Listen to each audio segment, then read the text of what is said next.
The man never expected that a B-rank monster was on a completely different level from anything he had fought before. The butcher suddenly attacked the town, and the main force of the knights was away. To save the mother and daughter in the carriage, he had no choice but to step in. Throwing stones, taunting, pulling aggro, he used every trick he had, just to draw the butcher's attention. He switched all the blessings of his summons to speed and defense, then he summoned 6 butterflies to cast sleep at the same time. But the butcher's resistance to status effects was far beyond imagination. Every abnormal skill from the summons was completely useless. Even worse, the butcher held grudges. From day to dusk, from dusk to midnight, it chased him non-stop. He couldn't shake it, he couldn't beat it. The only way to survive was to run. 3 days and 3 nights later, the protagonist finally returned to town, looking utterly exhausted. When he woke up again, 2 more days had already passed. To reward him for keeping the disaster to the smallest possible scale, the Lord gave him 10 gold coins, and the mother and daughter he saved also gave him 10 coins as thanks. The man was grinning from ear to ear, 20 gold coins in hand. With this money, he could finally buy the mithril sword he had dreamed about. This sword cost 25 gold coins, but it instantly multiplied his hunting efficiency several times. Before, he couldn't even cut through C-rank armored ants. Now, 1 slash was enough to cut them down. The hard shell was still difficult to pierce, but as long as he targeted the joints, he could easily pry out the whetstone inside. Next, he decided to run an experiment. He first called 2 huck birds down, then he recalled one into a card, and ordered the third huck to fly far away. He asked the first huck, "What's inside the bag?" The huck answered correctly.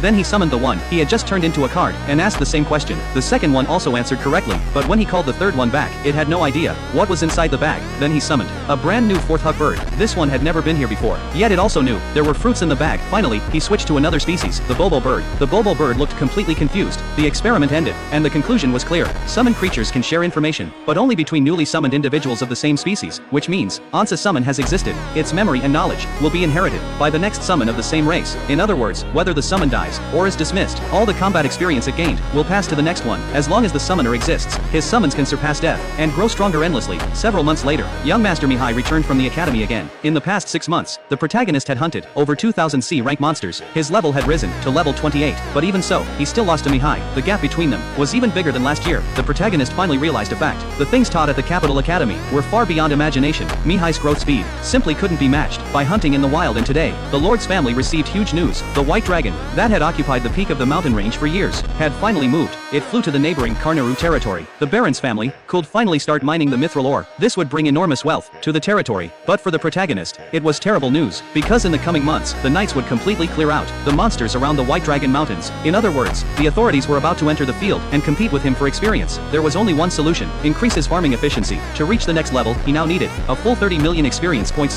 Luckily, in the past 6 months, he unlocked several new skills. First card expansion reached level 5. The summon limit became 50. Then came the summoner's true god skill. Sharing Onse activated. He could share the vision of his summons, and even control them directly with his thoughts. He could even share Huck's Eagle Eye skill. The feeling was like playing a game with multiple accounts, a player controlling multiple characters at once. A high efficiency strategy only top players use after testing, he discovered, including himself. He could currently share 5 perspectives at the same time. If he tried to share the 6th, a sharp pain would explode in his head. The stat that determined the limit was intelligence. Every 200 intelligence allowed 1 more shared vision. After switching his blessings to intelligence bonuses, his intelligence shot up to 1200 points, successfully unlocking the 6th vision. Only then did he finally understand why summoners had such high intelligence, yet couldn't use magic. This was the real purpose. Next, he summoned brand new rank creatures. Summons of this level all had fairly high intelligence. Each one could understand commands. With sharing, he could divide them into several squads and let them hunt monsters simultaneously. Just relying on summons alone, he could farm monsters everywhere. He only needed to place them in monster-dense areas. Even if he sat at home, he would still gain experience, because he could share their vision and adjust things anytime. In other words, one person with dozens of times the leveling efficiency of others. If he hadn't chosen hell difficulty, he could have crushed others with level alone. Even better news came. The grass attribute card, this D-rank potato creature, had a special skill, Mana Fruit. Using it restored mana. With this, the leveling speed of his skills skyrocketed, and the D-rank monster lineup was extremely balanced. The new bird card had Phenite Vision, allowing enemy searches at night, Huck during the day, Owl at night, a perfect seamless relay. The rain card increased evasion. The bear and spider handled